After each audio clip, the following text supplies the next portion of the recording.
जगत गुरु आदि शंकराचार्य महाराज की जगत गुरु आदि शंकराचार्य महाराज की जगत गुरु शंकराचार्य महाराज की जगत गुरु शंकराचार्य महाराज की नमो ब्रह्मणे नमस्तो वायो त्वमेव प्रत्यक्षम्। भारत माता की भारत माता की धर्म की अधर्म का प्राणियों में विश्व का भारत माता की विश्वरूपः छन्दोभ्योऽद्यमृतात् सम्बभूव समेन्द्रो मेधया स्फुरतु अमृतस्य देवधारणा भूयात् शरीरं मे विदर्शनम् जिह्वा मे मधुमत्तम कर्णाभ्याम् ब्रह्मणोषोऽसि मेधया धीरः ऋतं मे गोपाय आवहन्ते वितन्वाना पर्वाणा चीरमात्मनः वासागं श्रीममगावश्च अन्नपाने च सर्वदा ततो मे श्रियमावह योगशानं पशुभिः सह स्वाहा मामायं ब्रह्मचारिणः स्वाहा इमायं ब्रह्मचारिणः स्वाहा रमायं ब्रह्मचारिणः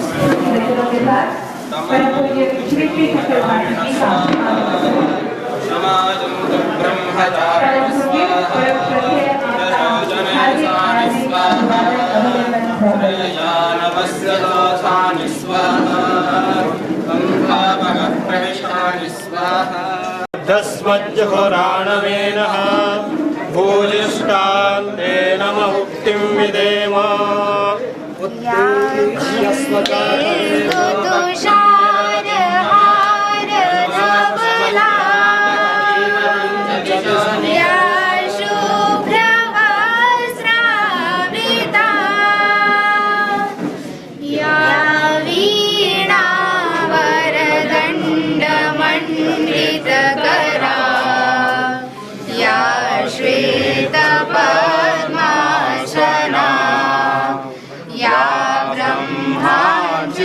शंकर प्रभृतिभिः देवैः वन्दिता।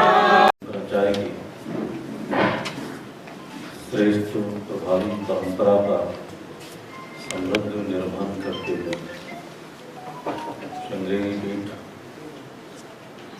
के पीठाधीश्वर परम श्रद्धेय श्री प्रभाती महाराज साथ स्मरणीय सम्मुख उपस्थित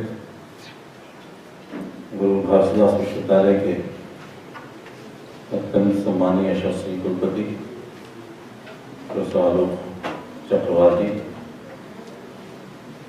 राष्ट्रीय स्वयंसेवक संघ के वरिष्ठ प्रचारक, क्षेत्र के संपर्क प्रमुख श्रद्धेय अनिल डावा जी, हमारे संघ के अन्य अधिकारीगण, इस विश्वविद्यालय के आचार्य कुल के समस्त सदस्यगण, विश्वविद्यालय के सम्मानित कुल सचिव महोदय और साथियों, भगवान तुलसीदास जी ने लिखा है, मुद मंगल में संत समाजो जिन जग जन्म तीर्थ राजो। संतों का जो समाज होता है वो मुद प्रसन्नता प्रदान करते हैं, मंगल कल्याण प्रदान करते हैं। एक तीर्थराज प्रयागराज जो कि स्थिर है, वैसे महाराष्ट्र चलते फिरते तीर्थराज प्रयागराज है। तो मैं नहीं कह रहा हूँ तुलसीदास की वाणी को रही जो कह सकते नहीं हो सकती, इन जाने से स्वतः कल्याण हुआ है और होता रहेगा। भगवान शंकराचार्य जिन्हें भारतवर्ष को एक साथ जोड़ने के लिए न केवल सिद्धांत दिए बल्कि व्यवहार में भी उसको कार्य किया। जब वो कहते हैं अहम ब्रह्मास्मि सोहमस्मि तत्त्वमसि प्रज्ञानम ब्रह्म सर्वखलविदं ब्रह्म, 5 सिद्धांतों को लेकर स्थापित किया उन्होंने। भाई उन्हें पूरे भारतवर्ष में 4 पीठों की स्थापना की थी, पूर्व पश्चिम उत्तर दक्षिण, और सबकी अपनी अपनी व्यवस्थाएं भी थी जिससे एक से दूसरे को जुड़ाव बना रहे, एकात्मता बनी रहे। यही अद्वैत वेदांत है। पूरा विश्व बाइनरी अपोजिट 2 चीजों में बटा हुआ है। एक की प्रेजेंस से एब्सेंस का बोध होता है। सुख है तो दुख है, दिन है तो रात है, प्रकाश है तो तिमिर है, जन्म है तो मृत्यु है, सफलता है तो असफलता है, हानि है तो लाभ है। पूरा पूरा द्वैत में बटा हुआ है। इसका जब और ऊपरी भाव देखते हैं तो जगत ब्रह्म, ब्रह्म माया, इन दोनों में संसार बटा हुआ है। उस द्वैत को समाप्त करने का काम भगवान शंकराचार्य ने अद्वैत वेदांत की बात की। जितना दिखाई पड़ने वाला संसार है, जितना भौतिक है, जितना पदार्थ में है, जितना स्थौलिक है, जितना ऐन्द्रिक है, वो सब का सब द्वैत से भरा हुआ है। और द्वैत में एक परमात्मा तत्व का जो आत्मा का तत्व विद्यमान है, जो सबको एक साथ जोड़ता है, वो अद्वैत प्रदान करता है। अद्वैत वेदांत जिसमें कि दिखाई पड़ने वाले जितने अंतर होते हैं सब विगलित होते हैं, और सूक्ष्माति सूक्ष्म आत्म तत्व की विद्यमानता जहाँ पर होती है वो सर्वत्र व्याप्त होती है, जो कि सार्वकालिक है, जो कि सार्वभौतिक है, जो सर्व समावेशी है, जो कि सबको एक साथ लेके चलने वाली है, वो अद्वैत वेदांत है। भारतीय ज्ञान परंपरा जिसमें अद्वैत का बोध न हो वो भारतीय है ही नहीं। यदि भारतीय ज्ञान परंपरा को भारतीय बने रहने की सबसे बड़ी शर्त यह है तो अद्वैत उसमें होना चाहिए। हमारे वेदों में अद्वैत है, पुराणों में अद्वैत है, उपनिषदों में अद्वैत है, महाभारत में अद्वैत है, रामायण में अद्वैत है, और कालिदास में अद्वैत है, भास में अद्वैत है, भारत में अद्वैत है, रामचरितमानस में अद्वैत है, गुरु नानक देव के ग्रंथ साहब में अद्वैत है, और प्रेमचंद की कहानी में अद्वैत है, दिनकर में अद्वैत है। ये सब भारतीय ज्ञान परंपरा चाहे साहित्य से जुड़ी हो, चाहे दर्शन से जुड़ी हो, चाहे भौतिक शास्त्र से जुड़ी हो, चाहे समाज विज्ञान से जुड़ी हो, यदि उसमें अद्वैत नहीं है, मैं अर्थशास्त्री की हैसियत से आपके सम्मुख बात रख रहा हूँ, यदि उसमें अद्वैत नहीं है तो भारतीय ज्ञान परंपरा नहीं है। उस भारतीय ज्ञान परंपरा को लेकर के राष्ट्रीय जो शिक्षा नीति आई है उसमें बहुत कुछ समावेश करने की बातचीत की गई है। आज हम श्रवण करेंगे पावन श्री शंकर भारती जी के श्रीमुख से इन सब चीज़ों पे। मेरा संक्षिप्त निवेदन पीठ का तैयार करने का था। आप ही के आशीर्वाद से जो कुछ ज्ञान प्राप्त हुआ है उसके आपके श्री चरणों में समर्पित करने का श्रेष्ठ अवसर मुझे प्रदान किया। इसमें भाई आलोक चक्रवाल जी और आप सबका आभारी, बहुत बहुत धन्यवाद। वंदे मातरम। पिबन्तं नमन्तं सुदन्तं हसन्तं हनुमन्तमन्तर्गणेतं नितान्तम् आनन्दघनमद्वन्द्वं निर्विकारं निरञ्जनं भजेऽहं भगवत्पादं भजतामभयप्रदम्।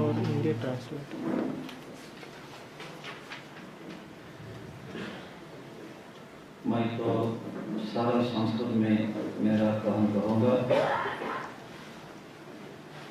मुझे सुविधा होगी। हिंदी में थोड़ा मुश्किल होगा, इसलिए मेरा कथन का अनुवाद हमारा पुरुषोत्तम तिवारी जी करेंगे। भारतीय ज्ञान परंपरा वेदमारभ्य काव्य नाटकादि पर्यन्तं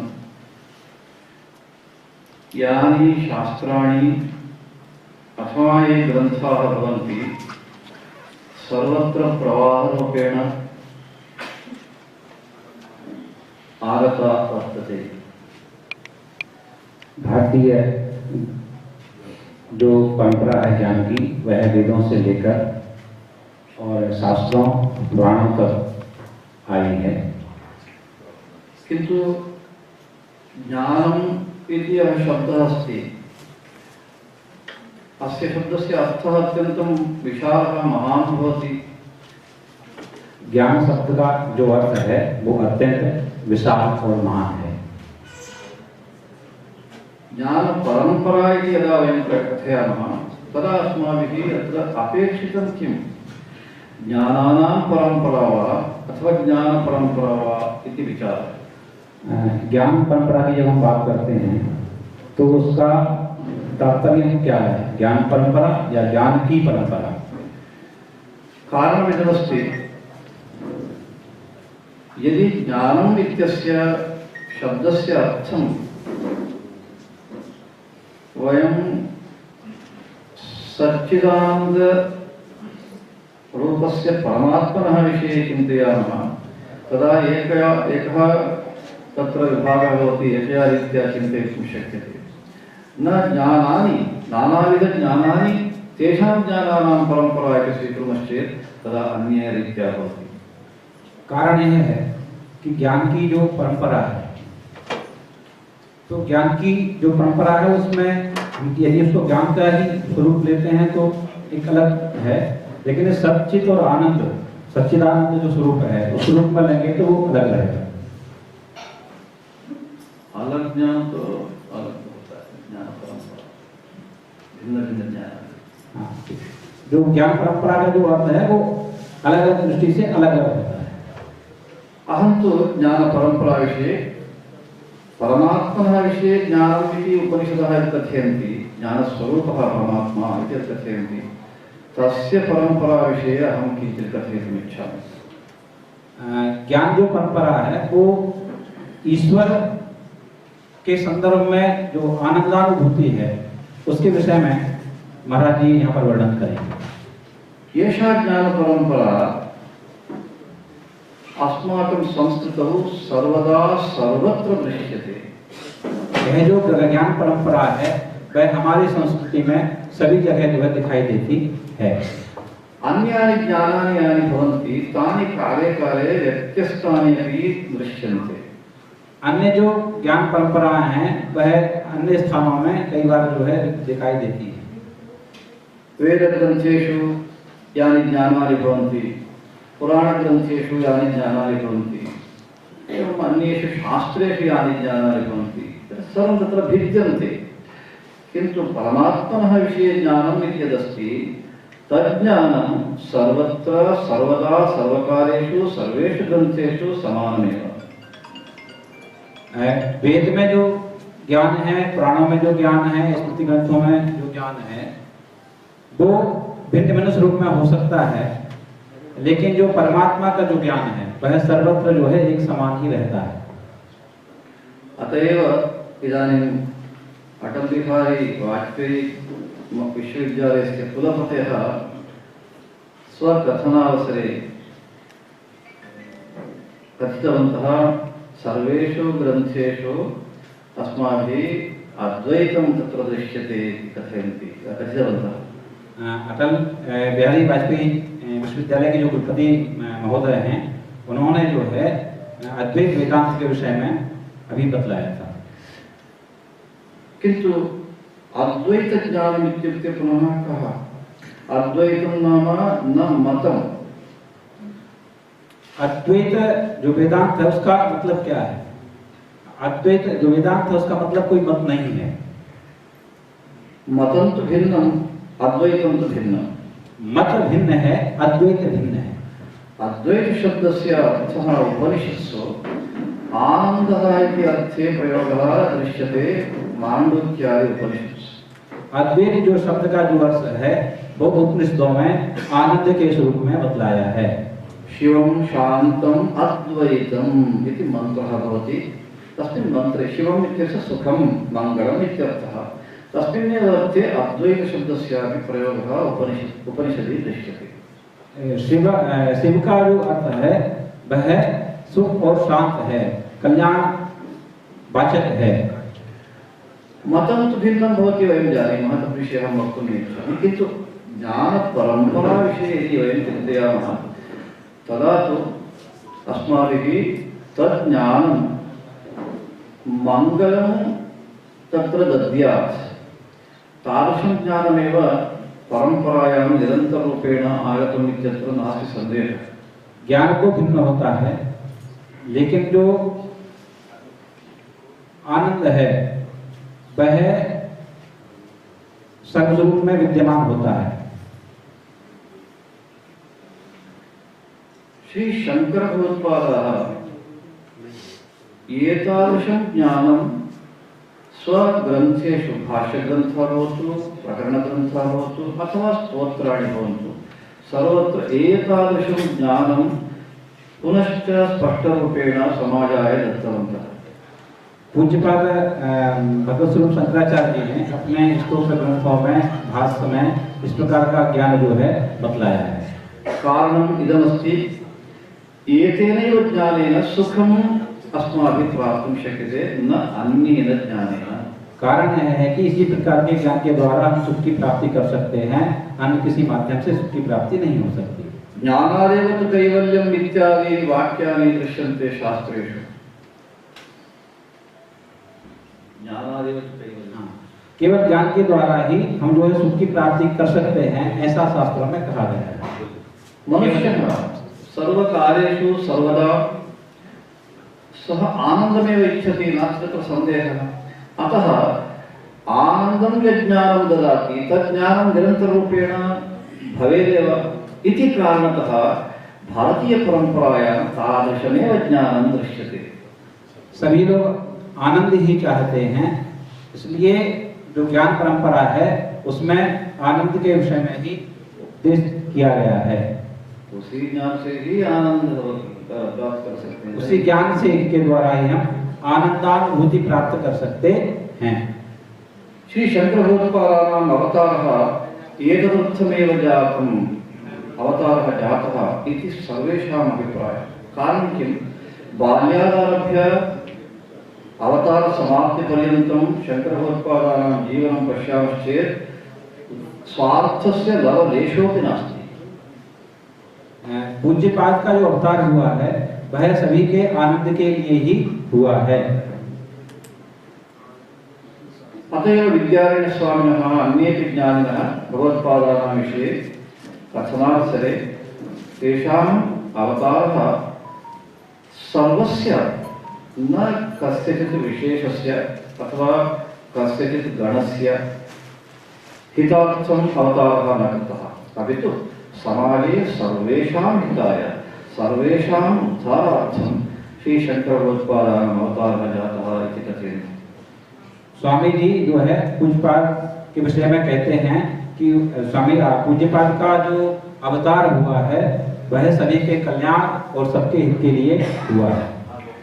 नमः श्री शंकराचार्य गुरवे शंकरात्मने शरीरिणां शंकराय शंकर ज्ञान हेतवे इति एका स्तुतिः शंकराचार्याणां विषये श्रूयते। यह जो स्तुति है शंकराचार्य जी के विषय में कही गई है।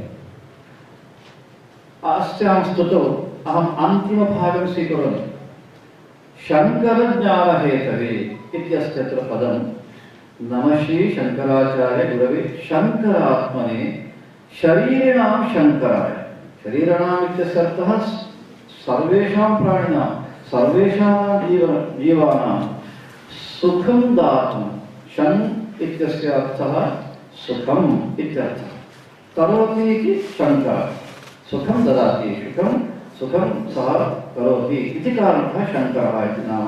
तदेव अस्मिन् श्लोके कथयन्ति शरीरिणां शंकराय शंकर ज्ञान हेतवे।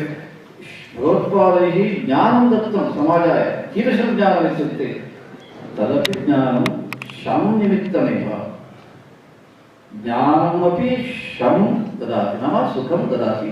तादृशं ज्ञानं दर्शितवन्तः, उपदिष्टवन्तः श्रीशंकरभगवत्पादाः इति कारणतः श्रीशंकरभगवत्पादां लोकशंकरः इति कथयन्ति। पूज्यपाद ने को जो संकर कहा जाता है, तो उसका तात्पर्य है कि सभी प्रकार के, चाहे वो शरीरधारी किसी भी प्रकार के व्यक्ति हो, मानव हो, उन सबके कल्याण की दृष्टि से, उन सबका कल्याण हो, इसी दृष्टि से जो है पूज्यपाद ने वेदांत जो स्तोत्र आदि हैं उनकी रचना की है। ये दृष्टि से ज्ञानोपदेश शंकराचार्य जी का जो उपदेश है वह इसी दृष्टि से है कि सभी का जो है कल्याण हो। प्रश्न तद कथम इति प्रश्न तद अस्माभिः सर्वैः सर्वेषु कार्येषु ज्ञातव्यं।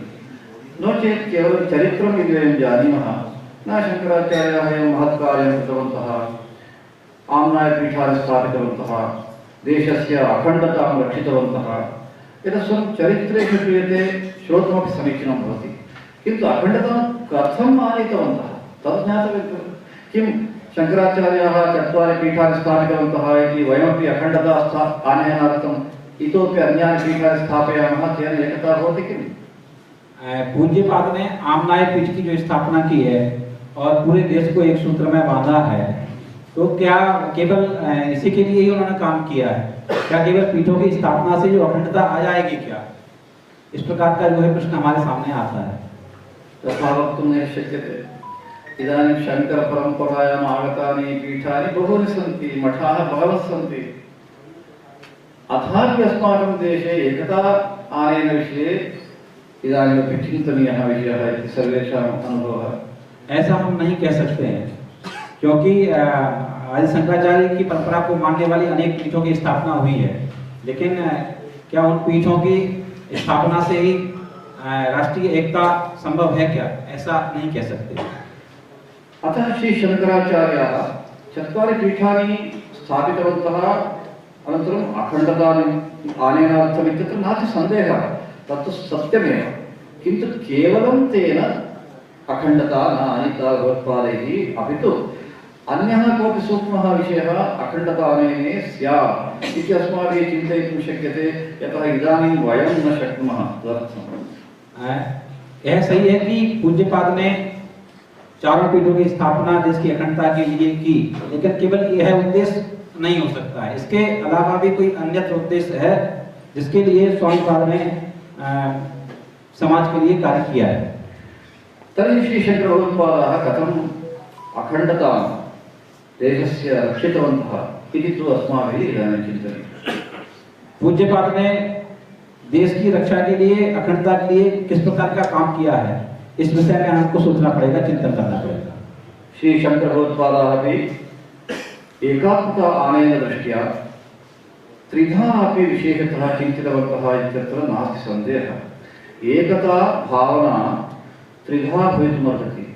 एकं तु बाह्य एकता भावना, द्वितीयं तु सांस्कृतिक एकता भावना, तृतीयं तु आध्यात्मिकी एकता भावना। पूज्यपाद ने देश की एकता के लिए 3 प्रकार के काम किए, या 3 प्रकार के कार्य हो सकते हैं। एक हो सकता है बाह्य एकता, एक हो सकती है सांस्कृतिक एकता, और एक हो सकती है आध्यात्मिक एकता। अहम् इदानीं तत्र समन्वयम् एवं दर्शयामि। अत्र भवन्तः सर्वे अभिज्ञाः सन्ति, यतो हि विश्वविद्यालये कार्यकुर्वाणाः प्राध्यापकाः, अनन्तरं कुलपतिः, कुलसचिवः, एवं बहवः तत्र विद्वांसः एव भवन्ति। अतः अहं तत् प्रकटयितुम् इच्छामि। 4 पीठानि। आप सब बुद्धजन हैं यहाँ पर, आप सबके बीच में ये जो तीनों विषय हैं एकता के, इनको मैं आपके सामने रखता हूँ। श्री शंकर भगवत्पादाः 4 पीठानि 4 दिक्षु स्थापितवन्तः। इदं बाह्यं रूपम्। पूज्यपाद ने 4 दिशाओं में 4 पीठों की स्थापना की थी अखंडता के लिए, यह तो बाह्य स्वरूप है। न केवलं श्री शंकर भगवत्पादाः पीठानि स्थापितवन्तः, अपि तु पीठे एकैकस्य पीठस्य एकं विशेषम् उत्तरदायित्वं दत्तवन्तः। पूज्यपाद ने केवल पीठों की स्थापना नहीं की, बल्कि 4 जो पीठें स्थापित की, उन 4 के लिए एक उत्तरदायित्व भी उन्होंने दिया। उत्तरदायित्वे महत्वपूर्णं किं कः विषयः अन्यादृशः एकः मार्गः भगवत्पादैः रचितः कः मार्गः एकैकस्यापि पीठस्य एकैकः वेदः वेदस्य रक्षणं भवदुत्तरदायित्वम् इति उत्तरदायित्वं दत्तवन्तः श्रीशङ्करभगवत्पादः न केवलं पीठं स्थापयित्वा मम कार्यं समाप्तम् इति चिन्तितवन्तः केवल पीठों की स्थापना करके ही उन्होंने अपने उत्तरदायित्व की इतिश्री नहीं समझी है, बल्कि प्रत्येक पीठ के लिए एक एक जो वेद हैं, 4 जो वेद हैं, प्रत्येक वेद का एक पीठ संरक्षण करे, इस प्रकार का दायित्व जो है प्रत्येक पीठ के लिए महाराज पूज्य पाद ने सौंपा। इत्यस्य कोऽर्थः वेदस्य ग्रन्थस्य रक्षणम् इति अर्थः किम् अथवा वेदस्य कण्ठपाठस्य रक्षणं करणीयमिति चक्रभगवत्पादानाम् आशयः इति वयं वक्तुं शक्नुमः किम् नैव वेदे उक्ताः ये गुणाः सन्ति यानि मौल्यानि सन्ति तेषां रक्षणं यजुर्वेदस्य शृङ्गेरीमठस्य अन्यस्य मठस्य इदम् अयं वेदः इति विभागः यः दर्शितः भगवत्पादैः यथा वेदानाम् उत्तरदायित्वं यद्दत्तम् अस्मिन् अर्थे दत्तम् इत्यत्र नास्ति सन्देहः। केवल वेदों का पाठ हो, पारायण हो या केवल वेद संरक्षित रहें, केवल इसके लिए वो उद्देश्य नहीं था, बल्कि वेदों के अंदर निहित जो ज्ञान है वह ज्ञान परंपरा उसका जो गुण धर्म है वह समाज तक पहुंचे, इस दृष्टि से जो है प्रत्येक पीठ के लिए एक एक वेद के संरक्षण का उसके अध्ययन अध्यापन का कार्यभार जो है पूज्य पाद ने 4 पीठों के लिए सौंपा था। वेदे किमुक्तं सर्वात्मभाव एकात्मभाव तस्य रक्षणार्थम् एकैकः मठः एवं 4 मठाः 4 पीठानि भगवत्पादैः स्थापितानि अत एव पुनः बाह्य एकताम् आनेतुं भगवत्पादैः उत्तरपीठस्य दक्षिणदेशीयं तत्र पीठाधिपतिं अकुर्वन् प्रथमम् एवं पूर्वदेशस्य दक्षिणदेशस्य शिष्यं पीठाधिपतित्वेन स्वीकृतवन्तः एतत् सर्वं बाह्यरूपेण अपि एकतां भगवत्पादाः आनीतवन्तः आध्यात्मिकदृष्ट्यापि पीठस्थापनावसरे एव आनीतवन्तः तं विचारम् इत्यत्र नास्ति सन्देहः। पूर्व पीठ का दायित्व जो है उत्तर पीठ के और उत्तर पीठ का दायित्व पूर्व पीठ के, इस प्रकार से एक दूसरे का काम एक दूसरे के प्रति सौंप कर जो है पूज्य पाद ने जो वेद हैं, जो हमारी संस्कृति है, जो ज्ञान परंपरा है, उसके संरक्षण का कार्य किया है। इतः परं सांस्कृतिकी एकता पीठेषु सततं भगवत्पादः सांस्कृतिक एकताम् आनीतवन्तः। वयं जानीमः सर्वेषु पीठेषु विशेषः एकः तत्र सन्दर्भः अथवा आचरणम् अस्मिन् पीठे अयं देवः भवेत्, अस्मिन् पीठे अयं देवः भवेत्, पूजापद्धतिः एवं भवेत्, तत्र पीठाधिपते यः भवति तस्य जीवनम् एवं भवेत् इत्यादि विषयेषु एकता दृश्यते सर्वेषु पीठेषु। एषा एकता भावना तो सांस्कृतिकी एकता। एक भारतीय एकता की दृष्टि से जो 4 पीठें हैं उनमें जो है पूज्य पाद ने प्रत्येक पीठ का कार्य जो है अलग अलग रूप से उसमें निर्देशित किया है कि उत्तर पीठ है तो उसमें वहाँ पर किस प्रकार का जो सांस्कृतिक आचरण होना चाहिए, किस प्रकार के वेद परंपरा से पूजन होना चाहिए। जैसे हमारे यहाँ जो शुक्ल यजुर्वेद के माध्यम से उत्तर भारत में पूजन परंपरा है, दक्षिण भारत में कृष्ण यजुर्वेद के माध्यम से पूजन होती है। तो इस प्रकार से 4 जो पीठें हैं उन पीठों में अलग अलग दायित्व सौंप कर जो है सांस्कृतिक एकता को एक सूत्र में देश को बांधने का काम पूज्य पाद ने किया है। श्री शंकर भगवत्पादाः न केवलं पीठेषु एवं द्विधात्मक भावनाम् आनीतवन्तः अपि समग्रे देशे सांस्कृतिक एकता, बाह्य एकता और आध्यात्मिक एकता एतत् सर्वं संयोज्य एव आनेतुं महान्तं प्रयत्नं कृतवन्तः इति कारणतः चरित्रे श्री शंकर भगवत्पादाः फलं प्राप्तुं सफलाः अभवन्। पूज्य पाद ने केवल बाह्य एकता की दृष्टि से ही काम नहीं किया, बल्कि उन्होंने बाह्य एकता, सांस्कृतिक एकता और आध्यात्मिक एकता से को फलीभूत करने के लिए काम किया है। इसलिए पूज्य पाद जो है राष्ट्र को एक सूत्र में बांधने में सफल हुए। श्री शंकराचार्य सफलता केवलम् अत्र न अभी तो श्री शंकर भगवत्पादाः भविष्यत्काले याः प्रजाः भवन्ति, यावन्तो वा जनाः भवन्ति ते सर्वे एनम् एकात्मभावं यथा आनेयुः तथा एकात्मभावना आनयनार्थं मार्गमपि दर्शितवन्तः इति तु अत्यन्तं महत्वपूर्णम्। केवल देश उसी समय एक सूत्र में बंधा रहे इस उद्देश्य से ही काम नहीं किया था, बल्कि हमारा राष्ट्र भविष्य में भी एक सूत्र में बंधा रहे इस दृष्टि से पूज्यपाद ने जो है समाज को एकजुट करने का मार्ग प्रशस्त किया। तद मार्गदर्शनं भगवत्पादैः कथं कृतमिति द्वित्रैः उदाहरणैः वक्तुम् इच्छामि। पूज्यपाद ने किस प्रकार से राष्ट्र को एक सूत्र में बांधने का काम किया, इसके लिए मैं 2-3 उदाहरण आपके सामने प्रस्तुत करता हूँ। लघु बालकः अपि यथा अवगच्छेत् तथा श्री भगवत्पादानाम् उपदेशाः भवन्ति। लघु जो बालक है वह भी उस बात विषय को समझ जाए, इस प्रकार के छोटे छोटे उदाहरण के माध्यम से पूज्यपाद ने अपने विषय को स्थापित किया है। श्री शंकर भगवत्पादाः भाष्यग्रन्थाः रचितवन्तः वयं श्रुतवन्तः स्यामः अथवा प्रकरणग्रन्थाः रचितवन्तः। अहम् इदानीं तद् न स्पृशामि। अद्य स्तोत्रविषये अहं कथयामि। स्तोत्रे कथं ज्ञानपरम्परां भगवत्पादाः रचितवन्तः इति कथयामि। पूज्यपाद ने भाष्य और प्रकरण ग्रंथों की रचना की है, उस विषय में मैं कुछ नहीं कहना चाहता, लेकिन स्तोत्रों के माध्यम से किस प्रकार उन्होंने समाज का मार्गदर्शन किया है उसके विषय में मैं अपने विचार आपके सामने रखता हूँ। भगवत्पादानाम् उपदेशस्य इदमपि महत्त्वं भवितुमर्हति। यः उपदेशः उपनिषत्सु दृश्यते स एव उपदेशः भगवत्पादाः स्वीयैः सरलैः शब्दैः उपदिष्टवन्तः। ते उपदेशाः अद्यत्वेपि आधुनिकं विज्ञानं एतावत् प्रवृद्धमस्ति। अन्ये विचाराः भवन्ति, अन्ये विचाराः आधुनिकविज्ञानेन यदा निकषं वयं कुर्मः, तुलनां कुर्मः, तदा दूरं गच्छन्ति वयं जानीमः।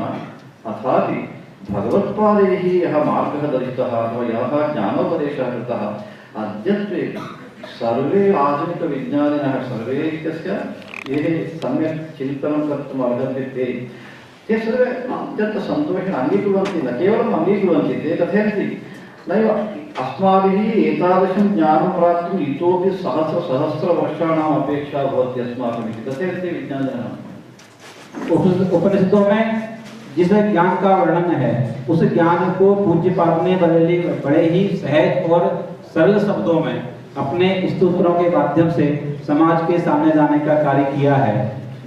आधुनिक वैज्ञानिक हैं, वह भी पूज्यपाद के इस ज्ञानामृत को स्वीकार करते हैं और कहते हैं कि इस प्रकार के ज्ञान को प्राप्त करने में आधुनिक विज्ञान को भी हजारों वर्ष लग जाएंगे, तब भी शायद इस प्रकार का ज्ञान को प्राप्त न हो सके। दक्षिणामूर्त्यष्टकमिति भगवत्पादानाम् एकं स्तोत्रं दक्षिणामूर्ति नामक जो अष्टक है वह पूज्यपाद का एक स्तोत्र है।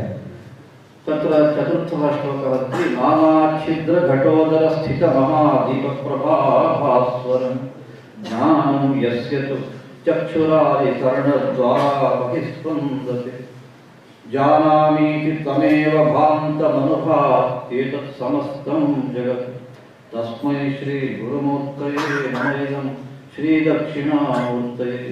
एवमस्ति चतुर्थः श्लोकः। अत्र अत्यन्तम् एकं लघु उदाहरणं भगवत्पादैः दत्तमस्ति। पूज्यपाद ने इस श्लोक में बहुत ही उत्तम जो ज्ञान है उसको इस श्लोक के माध्यम से व्यक्त किया है। भगवत्पादैः दत्तम् उदाहरणम् एवमस्ति। एकः अन्धकारयुक्तः प्रकोष्ठः, तत्र नानाछिद्रैः युक्तः एकः घटः, घटे एकः प्रदीपः, दीपः प्रज्वालितः, अनन्तरं घटः पिहितः। तादृशः घटः प्रकोष्ठे निहितः। द्वारं पिहितवान्।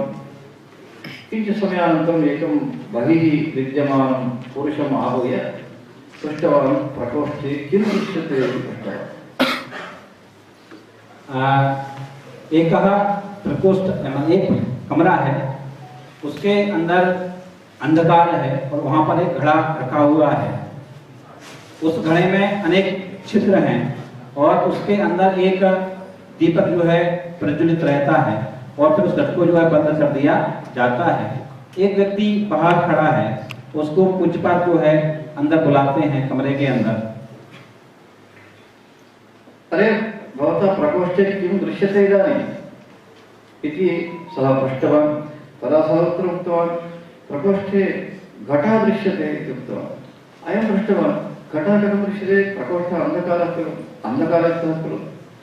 तदा सः उक्तवान्, प्रकोष्ठः अन्धकारयुक्तः सत्यं, किन्तु तत्र छिद्रेण प्रकाशः आगच्छति खलु, अतः तेन मया घटः ज्ञातः इति। जैसे ही उस व्यक्ति को बुलाते हैं पूज्यपाद, तो कहते हैं तुमको यहाँ क्या दिखाई दे रहा है? तो वो व्यक्ति कहता है मुझको प्रकाश दिखाई दे रहा है। तो वो कह रहे हैं प्रकाश कैसे, कहाँ से दिखाई दे रहा है, कैसे ऐसा सूरज प्रकाश है? तो वो कह रहे हैं घट में जो छिद्र है उसके माध्यम से जो रोशनी बाहर आ रही है, इससे पता चल रहा है कि अंदर प्रकाश है। समीचीनं। घटः दृश्यते, घटस्य अन्तः किम् अस्ति इति वक्तुं शक्नोति किम्? सः उक्तवान्, घटस्य अन्तः दीपः अस्ति। अरे घटः पीतः, प्रकोष्ठः अन्धकारयुक्तः, अथापि भवान् कथं घटस्य अन्तः दीपः अस्ति इति वदति इति प्रश्ने कृते सः कथयति, श्रीमन्, घटस्य प्रकाशदानार्थं सामर्थ्यं नास्ति, घटस्य जडः। यदा घटस्य न भवति, छिद्रस्य कथं भवितुमर्हति? छिद्रस्यापि शक्तिः नास्ति। इदानीं छिद्रद्वारा प्रकाशः आगच्छति इत्यत्र अन्तः प्रकाशः अस्ति इत्यत्र नास्ति खलु संशयः। अतः मया उक्तं घटस्य अन्तः दीपः। अहं दीपं दृष्टवान् सत्यम्, अथापि दीपः अस्ति एव, यतः छिद्रेण प्रकाशः आयाति। जैसे ही व्यक्ति से पूछा कि इसमें प्रकाश आ रहा है, कहाँ से आ रहा है? घट के अंदर से आ रहा है। तो पूज्यपाद ने कहा कि इसमें आपको दीपक दिखाई दे रहा है क्या? कहीं नहीं दिखाई दे रहा है। तो आप कैसे कह रहे हैं कि ये प्रकाश आ रहा है? क्योंकि अंदर जो है दीपक जल रहा है, उससे प्रकाश आ रहा है। तो कहने का तात्पर्य यहाँ पर पूज्यपाद कहते हैं कि क्योंकि जो घड़ा है उसके अंदर इतना सामर्थ्य नहीं है कि वो स्वयं प्रकाशित हो सके। जब घट के अंदर सामर्थ्य नहीं है तो छिद्रों के अंदर भी सामर्थ्य नहीं हो सकता कि वो जो है प्रकाश को बाहर ला सके। मतलब इदम् उदाहरणं श्रीशङ्करभगवत्पादाः कथयन्ति, नाना छिद्र घटोदर, उदरनाम अन्तः इत्यर्थः, घटोदर स्थित महादीपप्रभा भास्वरम्। उदाहरणं समन्वयं कुर्वन्ति भगवत्पादाः द्वितीयपङ्क्तौ, ज्ञानं यस्य तु चक्षुरादिकरणद्वारा बहिस्पन्दते। भगवत्पादाः कथयन्ति, अस्माकं शरीरमेव घटः इति चिन्तयतु। शरीरं जडं, शरीरे अवयवाः भवन्ति, इन्द्रियाणि भवन्ति, एतत् छिद्रस्थानीयानि, नेत्रं वा भवतु, नासिका भवतु, कर्णः भवतु, मुखं वा भवतु, यत्किमपि एतत् छिद्रस्थानीयं। पश्यतु, छिद्रस्य प्रकाशदानसामर्थ्यं नास्ति रन्ध्रस्य, घटस्यापि यथा नास्ति, शरीरेपि शरीरस्य स्वयं कार्यं कर्तुं सामर्थ्यं नास्ति, नेत्रस्यापि नास्ति, कर्णस्यापि नास्ति। कथं ज्ञायते? यदि कर्णस्य स्वयं शक्तिः स्यात्, यदि नेत्रस्य स्वयं शक्तिः स्यात्, शवस्यापि नेत्रं कार्यं कुर्यात्। शवस्यापि नेत्रं भवति खलु, शवस्यापि कर्णः भवति, हस्तः कार्यं करोति, नैव करोति। कारणं किम् इत्युक्ते स्वयं हस्तस्य शक्तिः नास्ति। इदानीम् अस्माकं सर्वेषां हस्तः कार्यं करोति, नेत्रं कार्यं करोति, नासिका कार्यं करोति, कर्णः कार्यं करोति इत्यत्र तर्हि किं? यथा स्वयं प्रकाशदाने घटस्य सामर्थ्यं नास्ति, अन्तः विद्यमानदीपः एव प्रकाशं छिद्रद्वारा प्रेषयति, तथैव अस्माकं देहनाम्ना घटेन अन्तः किञ्चित् चैतन्यं अस्ति इति कारणतः, घटस्य अन्ते अस्ति इति कारणतः अस्माकम् इन्द्रियाणि कार्यं कुर्वन्ति इति यदा वयं चिन्तयामः, तदा तु अवश्यम् अस्माकं चिन्तनम् अस्माकं शरीरात् अन्तः गच्छति। जिस प्रकार जो घट है, ना तो घट में ये सामर्थ्य है कि वह प्रकाश को ला सके, ना छिद्रों में ये सामर्थ्य है। मतलब घट के अंदर ऐसा कुछ है जो प्रकाशित हो रहा है, जिससे प्रकाश बाहर आ रहा है। ऐसा ही हमारा यह जो शरीर है घट रूपी है, इसमें भी अनेक छिद्र हैं, कान है, आंख है, नाक है, मुख है, अनेक प्रकार के छिद्र हैं। रोम रोम शरीर में भी छिद्र हैं जिससे श्वेत बाहर आता है। तो हमारे शरीर के अंदर भी कुछ ऐसी चैतन्य आत्मा है जो काम करती है, क्योंकि जो शव होता है उसके भी कान होते हैं, उसके भी नेत्र होते हैं, उसके भी मुंह होता है, लेकिन कोई एक तत्व जब शरीर से बाहर निकल जाता है तो क्या हमारे शरीर की एक अंग काम करते हैं? क्या नहीं करते हैं। उसी प्रकार इस प्रकार जो चैतन्य स्वरूप है वो हमारे अंदर है। जिस प्रकार घट के अंदर दीपक प्रज्वलित हो रहा है, दीपक के अंदर से जिस प्रकार प्रकाश बाहर आ रहा है, उसी प्रकार हमारे अंदर जो चैतन्य है, कोई ऐसी शक्ति है जो हमारे शरीर का संचालन करती है। इस प्रकार पूज्यपाद इस विषय को प्रतिपादित करते हैं। एतादृशं चेतनं किं विज्ञानं निराकर्तुं शक्नोति? क्या इस प्रकार का जो चैतन्य है विज्ञान ला सकता है क्या? निराकर्तुं शक्नोति। इस प्रकार के ज्ञान को क्या विज्ञान जो है प्रतिपादित कर सकता है, बतला सकता है क्या? कारणम् इदमस्ति। श्री शंकरभगवत्पादाः भाष्ये कथयन्ति, आत्मा नास्ति, देवः नास्ति, परमात्मा नास्ति इति वयं वदामः। बहवः समीचीनं, यतोहि देवस्य दर्शनं कस्यापि नास्ति न भवति। आत्मा अत्यन्तं सूक्ष्मः, अतः कस्यापि दर्शनं न भवति, अतः नास्ति इति वक्तव्यं। किं कोऽपि अहमेव नास्मि इति वक्तुं शक्नोति? पूज्यपाद कहते हैं कि कई बार लोग कहते हैं कि आत्मा नहीं होती, देवता कोई देवता नहीं होते हैं। तो इस प्रकार जो कहते हैं तो क्या उसमें हम ये कहें कि बिना चैतन्य के कुछ चीज संचालित हो सकती है क्या? नहीं, वह स्वयं मैं नहीं। मतलब जिस प्रकार हम कहते हैं आत्मा नहीं है, देवता नहीं है, तो हम ये कह सकते हैं कि मैं नहीं हूँ। कथं वक्तुं शक्नोति? वक्तुं शक्नोति, यतोहि यः वदति स एव अस्ति खलु तत्र। सः अस्ति इत्यस्य कोऽर्थः? शरीरमस्ति इत्यर्थः किम्? इन्द्रियाणि सन्ति इति अर्थः किम्? नैव, चेतनमेव उद्दिश्य, चेतनमेव कथयति सः। अतः यः नास्तिकः इति यस्य विषये यथा कथयामः, सः वस्तुगत्या स्वयं तं स्वं निराकर्तुं स न शक्नोति इति दर्शयति उपनिषत्। इदं ज्ञानं श्री शंकरभगवत्पादाः सर्वेषु ग्रन्थेषु दर्शितवन्तः। अतः अस्माकं देशे पुनः उपनिषत्सु उक्तः यः धर्मः अथवा उपनिषत्सु उक्तः यः सर्वात्मभावः, एकात्मभावः, सः पुनः दृढीकृतः अभवत् एतादृशैः सर्वैः उदाहरणैः।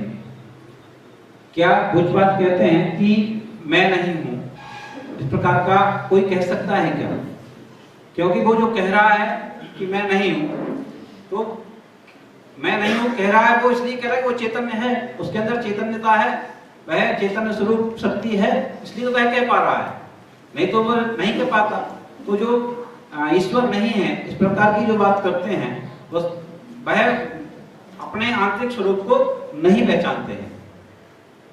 श्री शंकरभगवत्पादाः न तत्रैव स्थितवन्तः, ते अग्रे वदन्ति, तमेव भान्तमनुभात्येतत् समस्तं जगत्। इदं वाक्यं महद्वाक्यं।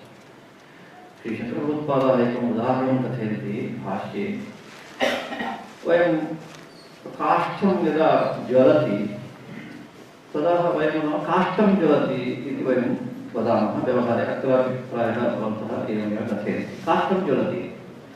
शंकरभगवत्पादाः पृच्छन्ति, अरे कुत्रापि काष्ठं ज्वलति किं? कुत्रापि न भवति। काष्ठमेव यदि ज्वलति, पुनः अग्नेः तत्र स्पर्शः किमर्थं? नावश्यकः इत्यस्य कोऽर्थः? काष्ठे काष्ठं स्वयं न ज्वलति, अग्नेः स्पर्शः यदा भवति तदा तु काष्ठं ज्वलति इव दृश्यते। वस्तुगत्या ज्वलनम् अग्नेः गुणः, न काष्ठस्य। एवमेव उष्णं जलम् इति कथयामः। किं विलासपुरे जलम् उष्णं भवति? नैव, सर्वत्र समग्रे देशे न प्रपञ्चेषु जलस्य स्वभावः शैत्यमस्ति। उष्णस्य स्पर्शः, उष्णकणानां यदा प्रवेशः जले भवति तदा तु उष्णं जलम् इति वयं कथयामः। पूज्यपाद आगे कहते हैं कि हम जैसे कहते हैं कि लकड़ी जल रही है, तो क्या लकड़ी वास्तव में जलती है?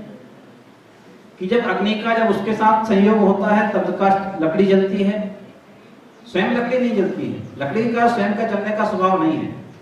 उष्णता तेज जब उसके साथ का संयोग होता है तब वह जलती है। इसी प्रकार हम कहते हैं कि पानी गर्म है, उष्ण जल है, तो जल का मूल स्वभाव उष्णता नहीं है, उसका मूल स्वभाव है शीतलता। वो तो उष्णता के संयोग से उष्ण हो जाता है, स्वयं नहीं होता है। इस प्रकार जो है विषय का प्रतिपादन पूज्यपाद करते हैं। एवमेव अहं जानामि इति वयं सर्वव्यवहारं अहं जानामि जानामि बुद्धिः कथं जानाति? बुद्धिः जडा, बुद्धेः सा शक्तिः नास्ति, किन्तु वयं सर्वे वदामः जानामि।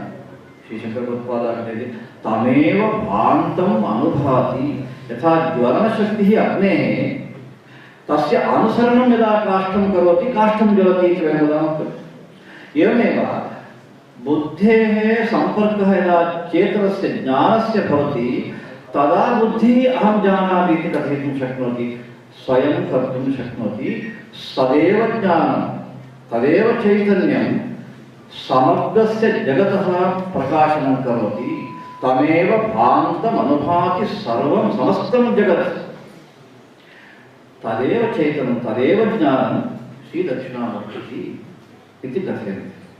पूज्यपाद कहते हैं कि बुद्धि तो जड़ होती है, बोलता है, तो बुद्धि का जब चैतन्य के साथ संयोग होता है तब वह प्रकाशित होती है। जिस प्रकार से शीतल जल जो है उष्णता का सब संयोग होता है तब वह गर्म होता है। काष्ठ जो है जब उष्णता के साथ तेज के साथ उसका संयोग होता है तब वह ज्वलित होती है। उसी प्रकार जो बुद्धि है उसका जब चैतन्यता के साथ संयोग होता है तब वह प्रकाशित होती है और इस प्रकार के जो ज्ञान है उसको वह प्राप्त करती है। श्री शंकर भगवत्पादाः एवं एकैकस्यापि हृदये यथा परिवर्तनं भवेत् तथा उपदेशं कृतवन्तः। अयम् उपदेशः केवलम् उपन्यासार्थं न, सर्वे वयम् अनुभवे आनेतुं शक्नुमः सरलैः उदाहरणे। अतएव भगवत्पादाः एवं प्रतिक्षणं चिन्तनं भवतु मनुष्यस्य। अतः स्तोत्रद्वारा इदं भवितुमर्हति। यतोहि स्तोत्रं प्रतिदिनं वयं वारं वारं यदा वदामः अयं विचारः अपि अस्माभिः पुनः पुनः अनुसृतः भवति, तेन जीवने महत् परिवर्तनं भवति। कारणं किं? यत् चैतन्यं मम बुद्धिं प्रचोदयति तदेव चैतन्यं भवतां सर्वेषां हृदये अस्ति। भवतां सर्वेषां बुद्धिमपि तदेव चेतनं प्रचोदयति इति यदा भावः भवति स वस्तुगत्या एकात्मभावः, सः वस्तुगत्या सर्वात्मभावः। तेनैव व्यक्तेः जीवने परिवर्तनं भवितुमर्हति, समाजस्य जीवने परिवर्तनं भवितुमर्हति। पूज्यपाद ने सभी को ज्ञान के समीप लाने की दृष्टि से जो चैतन्य भाव मेरे अंदर है वही चैतन्य भाव सभी के अंदर है, इस प्रकार का भाव सबके अंदर आए और सभी प्रकाशित हों, इसी की दृष्टि से पूज्यपाद ने अनेक स्तोत्रों की जो है रचना की है। कथं भवितुमर्हति? अहमेकं लघु-अंशं दर्शयिष्यामि। यदि एकस्य जीवने अथवा एकस्य पुरुषस्य विचारे अयं विषयः आगच्छति, नाम शरीरम्, इन्द्रियाणि, मनः, प्राणः एतत् सर्वं जडमस्ति, तद् भिन्नरूपेण तदपेक्षया भिन्नम् एकं चेतनं भवति, तदेव अहम् इति यदा विचारः भवति, विचारः नाम निर्णयः यदा भवति, तदा किं भवति? वयं शरीरं त्यजामः। शरीरविषये चिन्तनं वयं न कुर्मः। कारणं किं? शरीरम् अशाश्वतम्। अशाश्वतविषये बुद्धिमान् कोऽपि न चिन्तयति। एकः विषयः। अपरः विषयः, शरीरे अथवा अवयवेषु भेदभावः अवश्यं दृश्यते एव।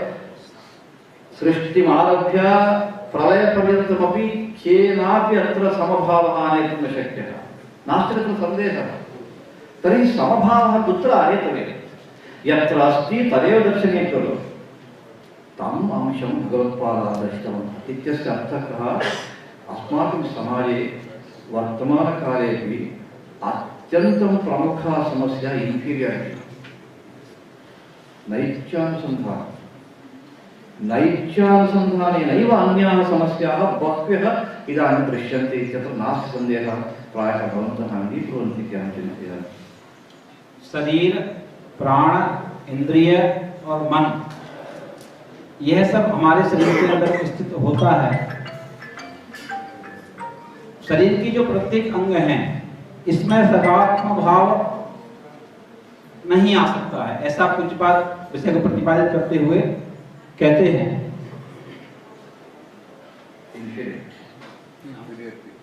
नैत्यानुसन्धान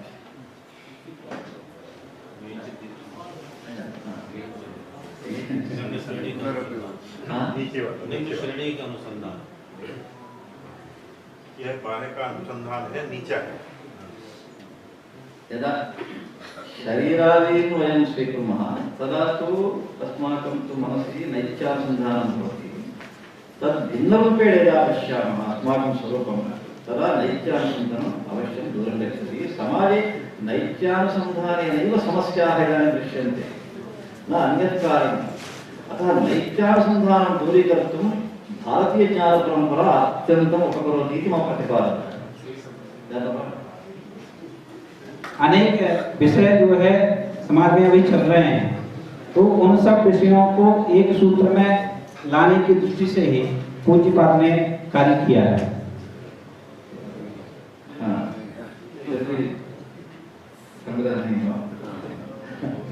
एक देखिए जो बाहर जितने अनुसंधान है वो निम्न श्रेणी का अनुसंधान है, अपराध अनुसंधान, उससे नित्य अनुसंधान, सतत सनातन अनुसंधान जो होगा वो आत्मनिर्भर। और ज्यादातर लोग संस्कृत समझ रहे हैं। समझ में आ ज्यादातर लोग समझ रहे हैं। आप आप संस्कृत में बोले तब भी कोई समस्या मैं नहीं समझता। नहीं आती है। बहुत सरल है। नहीं करने दीजिए, मगर संस्कृत समझ में आ रहा है। लंबा होता है तो मैंने आप भी करिए, आप भी करिए। नहीं, तिवारी जी आप ही अच्छा कर रहे हैं। मैं तो वाक्य द्वयं श्री शंकराचार्याः एतादृशं नैत्यानुसन्धानं दूरीकृत्य जनाः सनातनधर्ममार्गे गत्वा स्वजन्मनः साफल्यं कुर्वन्तु इति उपदेशं कृतवान्। पूज्यपाद जो है, जो नैतिक जो अनुसंधान है, निम्न स्तर के जो अनुसंधान है, उसके ऊपर उठकर किस प्रकार से एक उच्चतम स्तर के ज्ञान को प्राप्त करें, इस बात को पूज्यपाद ने प्रतिपादित किया है। अन्यच्च ज्ञानं नाम किम् एतदस्माभिः ज्ञातव्यं। ज्ञानं ज्ञानमिति द्विधा व्यवहारः। ज्ञान का मतलब क्या है, इसको हम कैसे जानेंगे? तो इसके दो स्वरूप के विषय में पूज्यपाद ने बतलाया है। एकं तु वस्तूनां ज्ञानम्, अस्माकम् इन्द्रियाणां द्वारा यद् ज्ञानं वयं प्राप्नुमः तद् ज्ञानम्। एक तो इंद्रियों के माध्यम से हम जिस ज्ञान को प्राप्त करते हैं वह है। अन्यदेकं ज्ञानं स्वरूपज्ञानं। अन्य एक जो ज्ञान है वह है स्वरूप का ज्ञान। उदाहरणद्वारा अहं कथयामि। शर्करा भवति, शर्करायां मधुरमस्ति। लड्डुकं भवति, लड्डुकमपि मधुरं भवति।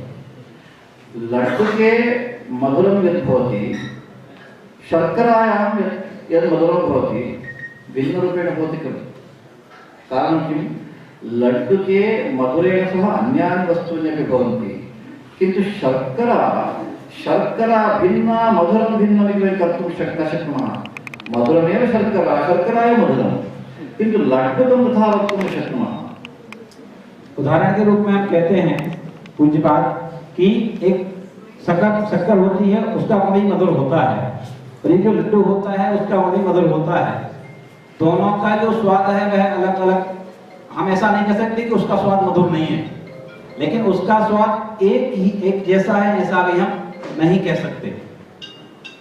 हाँ, शर्करा भिन्ना मधुरम भिन्न भी कर्तुं वयं न शक्नुमः। हाँ, मतलब शक्कर भिन्न है और मधुर भिन्न है, इस भेद को हम अलग नहीं कर सकते। क्योंकि जब किसी से पूछा जाएगा कि भाई लड्डू का स्वाद कैसा है, तो वो एक है मधुर है, मीठा है, उसको हम अलग करके नहीं कह सकते। वस्तुनः ज्ञानविषयर्थाः वस्तु भिन्नं भवति, वस्तुनः ज्ञानं भिन्नं भवति, किन्तु ज्ञानस्वरूपं नाम तत्र भिन्नं किमपि नास्ति एव। श्री शंकरभगवत्पादाः उपनिषत्सु कथितान् विषयान् कथयन्ति तदेव ज्ञानमिति वयं कथयामः तद् ज्ञानमेव आनन्दः शाश्वतः आनन्दः अतः मोक्षः ज्ञानम् एतत् सर्वम् आनन्दस्यैव अन्यानि पदानि भवन्ति श्रुतौ। वस्तुओं का जो स्वरूप होता है वह अलग अलग होता है, भिन्न भिन्न होता है, लेकिन ज्ञान का जो स्वरूप होता है वह एक ही होता है। उसके विषय में पूज्यपाद जो है वर्णन करते हुए आनंद जो स्वरूप, आनंद का जो स्वरूप है उसी के विषय में बतलाते हैं। एतादृशम् आनन्दं सर्वे समाजे ये भवन्ति बालाः भवन्तु युवानः भवन्तु वृद्धाः भवन्तु स्वयं विचिन्त्य स्वयं चिन्तनम् अन्वेषणं कुर्वन्तः स्वजीवनं सन्मार्गे यापयन्तः अनुभवन्तु इति धिया सर्वान् उपदेशान् उपदिष्टवन्तः। समाज के सभी वर्ग आबाल वृद्ध सभी को इस स्वरूप से वह परिचित हो और आनंदानुभूति हो, इस प्रकार के ज्ञान को पूज्यपाद ने अपने स्तोत्रों में प्रतिपादित किया है। इदानीम् उदाहरणद्वारा अहं दृष्टवान् भगवत्पादानाम् उपदेशः सर्वदा वयं व्यवहारे प्रयोगं कृत्वा अनुभवं प्राप्तुं यथा शक्नुमः तथा भवति, न केवलं श्रवणं कृत्वा मूढश्रद्धया मूढविश्वासेन उपदेशम् अनुसरन्तः गच्छामः। गच्छन्तु भवन्तः इति भगवत्पादानाम् आशयः कुत्रापि कदापि नास्ति। पूज्यपाद ने केवल पूरे ज्ञान की बात नहीं कही है, बल्कि अनुभव के द्वारा अनुभव करते हुए हम किस प्रकार से उसको अनुभूत कर सकते हैं, इस प्रकार के विषय का प्रतिपादन पूज्यपाद ने अपने स्तोत्रों में किया है। भगवत्पादानाम् अन्यदेकं स्तोत्रम् अत्यन्तं श्रेष्ठं बहुमुख्यं सौन्दर्यहरिस्तोत्रं जगन्मातृविषये स्तुति। पूज्यपाद ने जगन्माता के विषय में सौंदर्य लहरी में उसका बड़ा ही अद्भुत वर्णन किया है। शतं स्तोत्राणि अस्मिन् गुच्छे भवन्ति। सर्वेषु स्तोत्रेषु भगवत्पादाः अम्बायाः स्तोत्रमेव स्तुतिमेव अत्र कृतवन्तः। इस सौंदर्य लहरी स्तोत्र में 100 श्लोक होते हैं और 100 श्लोकों में ही पूज्यपाद ने जो राजराजेश्वरी हैं उनकी सुंदरता का वर्णन किया है। किन्तु श्री शंकरभगवत्पादानां वैशिष्ट्यमिदमस्ति, व्यक्तिः एतेन स्तोत्रेण स्वयम् आनन्दं प्राप्नुयात्, एवमेव समाजाय अपि आनन्दमेव सः आनयितुं समर्थः स्यात्, तथा उपदेशः कृतः इति तु भगवत्पादानां वैशिष्ट्यम्। पूज्यपाद ने इस स्तोत्र में व्यक्ति स्वयं आनंद की अनुभूति को प्राप्त करे और साथ साथ समाज को भी आनंद की अनुभूति प्राप्त हो, इस प्रकार का वर्णन पूज्यपाद ने इस स्तोत्र में किया है। अपरमेकम् अत्र वयं द्रष्टुं शक्नुमः वैशिष्ट्यं, श्री शंकरभगवत्पादाः सर्वस्यापि जीवने चत्वारः तत्र अंशाः, चतस्रः अपेक्षाः भवन्ति। इच्छाः भवन्ति, इच्छानां पूर्णार्थं वयं प्रयत्नं कुर्मः, एकः अंशः। धर्ममार्गे गन्तव्यमिति धर्मस्य अपेक्षा भवति, द्वितीयः। अनन्तरम् अर्थः, सम्पत्, धनम् अपेक्षितं, तदेकम् अस्माकम् अत्र सा एका अपेक्षा। अनन्तरम् अन्तिमः मोक्षः अथवा आनन्दः। एवं चत्वारः, एतान् वयं वदामः पुरुषार्थः। पुरुषार्थः इत्यस्य पुरुषेण प्रार्थ्यन्ते, तत्र पुरुषाः अपेक्षन्ते इति कारणतः पुरुषार्थः इति कथ्यते। सभी अपने जीवन में अपनी इच्छाओं की पूर्ति चाहते हैं, सभी यह चाहते हैं कि हम अपने जीवन में धर्म का अनुचरण करें, और सभी यह चाहते हैं कि हमको धन की प्राप्ति हो, और सभी यह चाहते हैं कि हमको मोक्ष की प्राप्ति हो। इस प्रकार चारों इच्छाओं की पूर्ति के लिए पूज्यपाद ने इस सौंदर्य लहरी की रचना की है। श्री शंकरोत्पादः एतान् चतुर्विधानपि पुरुषार्थान् सर्वे वयं स्तोत्रपारायणद्वारा यथा प्राप्तुं शक्नुमः, तथा सौन्दर्यलहरीस्तोत्रे श्रीविद्या रहस्यं योजयित्वा उपदेशं कृतवन्तः। हम सभी व्यक्तियों की यह जो चारों इच्छाएं हैं यह पूर्ति हों, इन्हीं इच्छाओं की पूर्ति की दृष्टि से पूज्यपाद ने राजराजेश्वरी की अर्चना इसमें की है। अहम् उद्देशपूर्वकम् एनम् अंशम् अत्र उपस्थापयन् अस्मि। श्रीविद्या इति यदा वयं शृणुमः पुनः मनसि काचित् भावना भवेत्। पूज्यपाद ने इस स्तोत्र में श्री विद्या के विषय में जो वर्णन किया है तो कैसा वर्णन है, इस प्रकार का भाव हमारे अंदर सुनने की इच्छा हमारे अंदर आ रही हो। किं भवति भावना अस्माकं जनानां श्रीविद्या नाम एकं श्रीचक्रं भवेत् अथवा जगन्मातुः एकः विग्रहः भवेत्, तस्य पूजनम् इत्यादिकम् अथवा जपः, श्रीविद्यामन्त्रस्य जपः, एताः भावनाः सामान्यतः अस्माकं मनसि भवन्ति। हम सबके विषय में जब कोई पूजन की बात आती है तो हमको ऐसा मन में आता है कि नहीं कोई एकाध कोई देवी का चित्र होगा, कोई एकाध विग्रह होगा तो उसकी हम पूजन करेंगे, इस प्रकार के विचार हमारे मन में आते होंगे।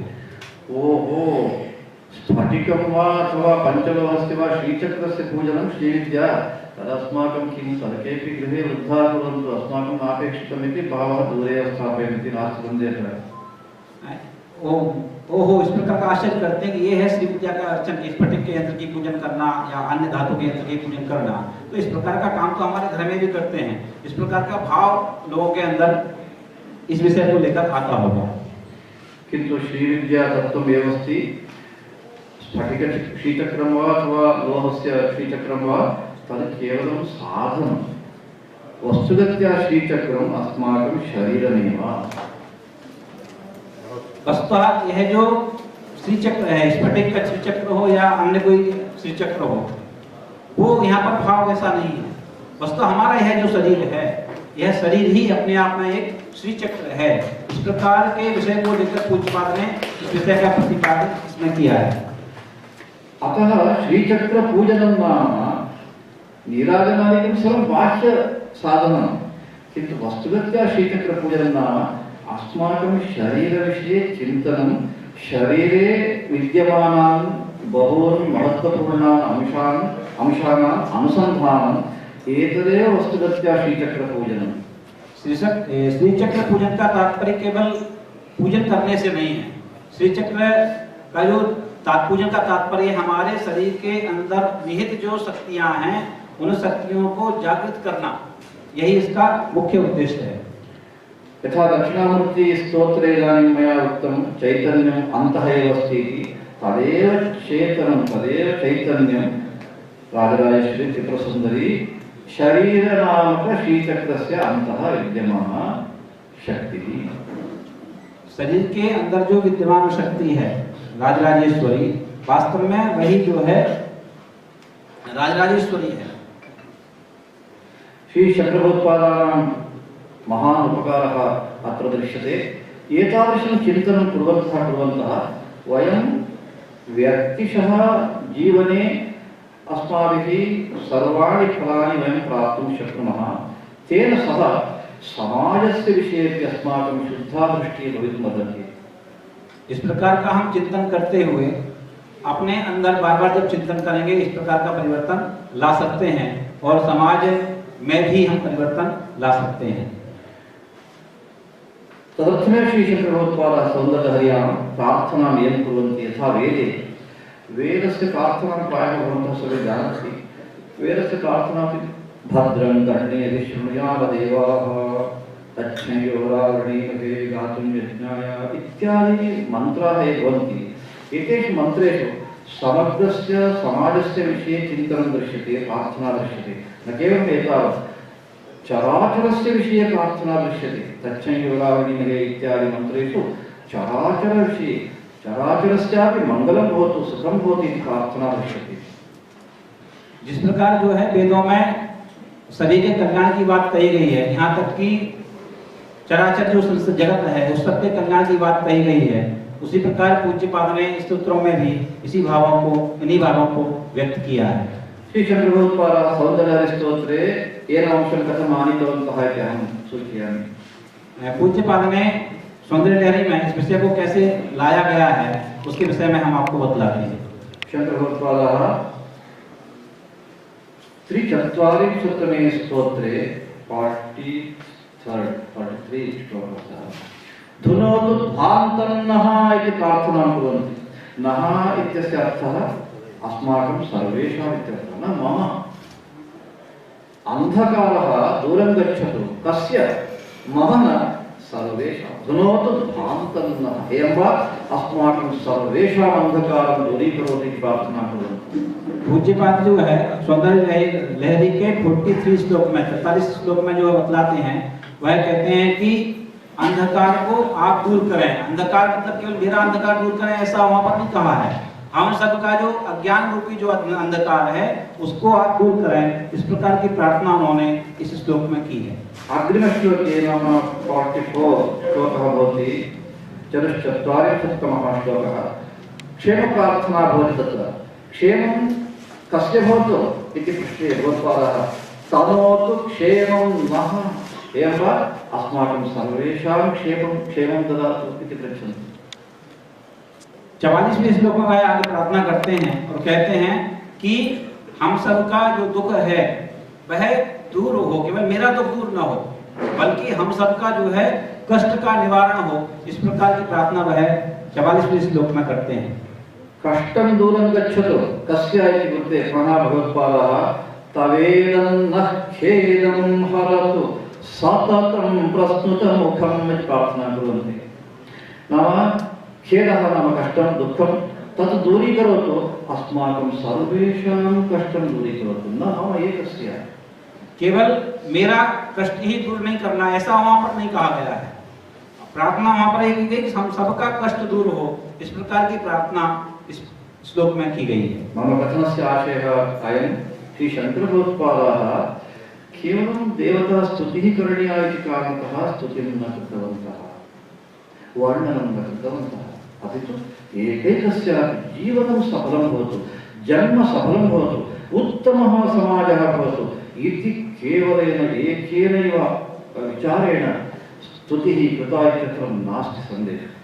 उन्होंने केवल अपने उद्धार के लिए ही केवल उन्होंने पूजन अर्चना नहीं की है बल्कि संपूर्ण जगत सभी प्राणियों का कल्याण हो इस भाव को लेकर ही उन्होंने जो है सौंदर्य लहरी जो ग्रंथ है स्तोत्र है उसकी रचना की है। नहीं जैसे अन्य कवि लोग वर्णन की करते हैं वैसा नहीं किए हैं शंकराचार्य जी। यथा कवयः एक जो कवि लोग होते हैं वह जिस प्रकार जो है अपने सुख के लिए और अपनी प्रशंसा की दृष्टि से समाज के सामने अपनी बात को लाने के लिए रचनाएं करते हैं, पूज्यपाद ने उस दृष्टि से सौंदर्य लहरी की रचना नहीं की है अपितु उन्होंने संपूर्ण जगत के कल्याण के विचार को लाकर उस भाव को लाकर इस ग्रंथ की रचना की है। किंतु शिवर्थम श्री शंकरभगवत्पादाः स्तोत्राणि कृतवन्तः इति सौन्दर्यलहरी स्तोत्रे वयं पश्यामश्चेत् अन्ते कथयन्ति यः कोऽपि मनुष्यः भवतु सः जीवन्नेव सम्पत् प्राप्नुयात्, सम्पदं प्राप्नुयात्, विद्यां यथेष्टं प्राप्नुयात् एवम् अन्याः याः कामनाः अथवा याः इच्छाः भवन्ति ताः सर्वाः सः प्राप्नुयात् तेन सह जीवनेव शाश्वतम् आनन्दं प्राप्नुयात् तदर्थम् एतत् स्तोत्रमस्ति इति तो स्पष्टं कथयन्ति। पूज्यपाद जो है अपने जो स्तोत्र है इसमें कहते हैं कि व्यक्ति अपने जीवन में जो भी उसकी कामनाएं हैं चाहे वो धन की कामना हो चाहे वो ज्ञान की प्राप्ति की कामना हो उसकी सभी कामनाओं की पूर्ति हो इस बात को पूज्यपाद जो है इस स्तोत्र में कहते हैं।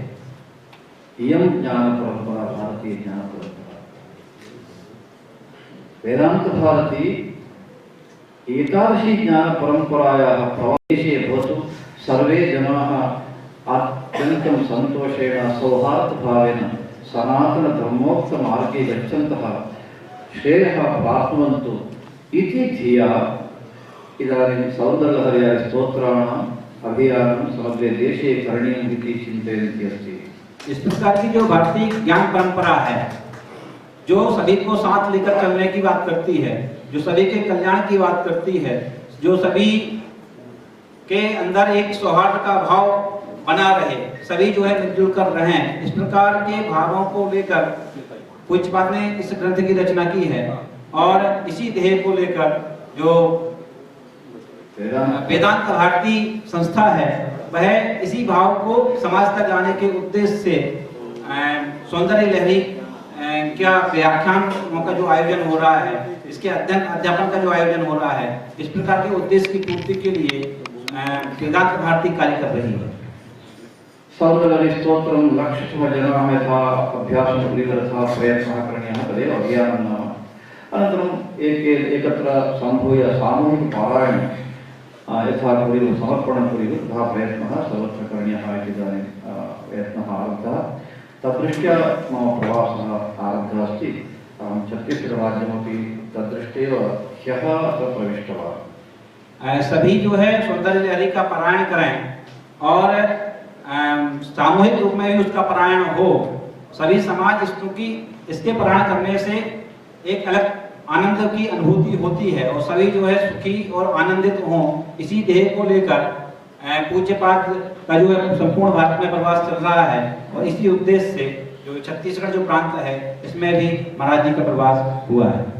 एतादृशायाः ज्ञानपरम्परायाः अध्ययनं संशोधनं तस्य प्रसारः सर्वदा सर्वकालेषु भवेत् इति मत्वा वयं सन्यासिनः सर्वे सम्भूय अयोध्यायाम् एकम् अन्ताराष्ट्रियस्थलीयं केन्द्रम् इदानीम् आरब्धुम् इष्टवन्तः।